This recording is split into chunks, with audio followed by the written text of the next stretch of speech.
குருகுலத்தில் பாடம் நடந்து கொண்டிருந்தது. யாருக்காவது ஏதேனும் சந்தேகங்கள் இருந்தால் கேட்கலாம் என்றார் குரு.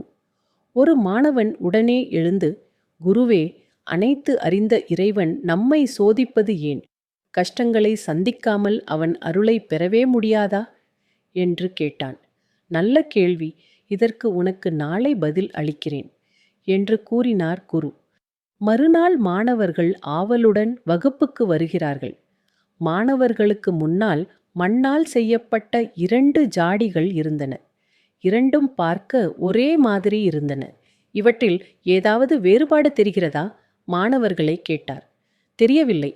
ஆனால் இரண்டிற்கும் ஒரு பெரிய வித்தியாசம் உள்ளது என்றபடியே மாணவர்களுக்கு எதிரே முதல் ஜாடியை கீழே தள்ளி கவிழ்த்தார். அதிலிருந்து தேன் வெளியே வந்தது. மற்றொரு ஜாடியை கவிழ்த்தார். அதிலிருந்து சாக்கடை நீர் வெளியே வந்தது. ஜாடியை நான் கீழே தள்ளியவுடன் அதனுள் என்ன இருக்கிறதோ அது வெளியே வந்தது. அதை நான் கீழே தள்ளும் வரை உங்களுக்கு தெரியாது. வித்தியாசம் உள்ளே இருந்த பொருளில்தான் இருந்தது. அது வெளியே தெரியாமல் இருந்தது. இறைவன் நமக்கு தரும் சோதனைகளும் இப்படித்தான். நாம் சோதனைகளை சந்திக்கிறோம் வரை சகஜமாக நல்லவர்களாக இருக்கிறோம். ஆனால் சோதனையை சந்திக்கும் போதுதான் நமக்கு உள்ளே இருக்கும் நமது உண்மையான குணம் வெளியே வருகிறது. நமது உண்மையான குணத்தை பரீட்சிக்கவே இறைவன் சோதனைகளை தருகிறான் என்றார். மேற்படி 2 ஜாடிகளில் ஒன்றை நீங்கள் எதை தேர்ந்தெடுப்பீர்கள்? அனைவரும் ஒருமித்த குரலில் தேன் அடைக்கப்பட்டுள்ள ஜாடியைத்தான். தேன் ஜாடியை மட்டும் நீங்கள் வேண்டும் என்று ஏன் கூறுகிறீர்கள்? கெட்டவர்களுக்கும் சந்தர்ப்பம் கிடைக்காத நல்லவர்களுக்கும் பெரிய வித்தியாசம் இல்லை.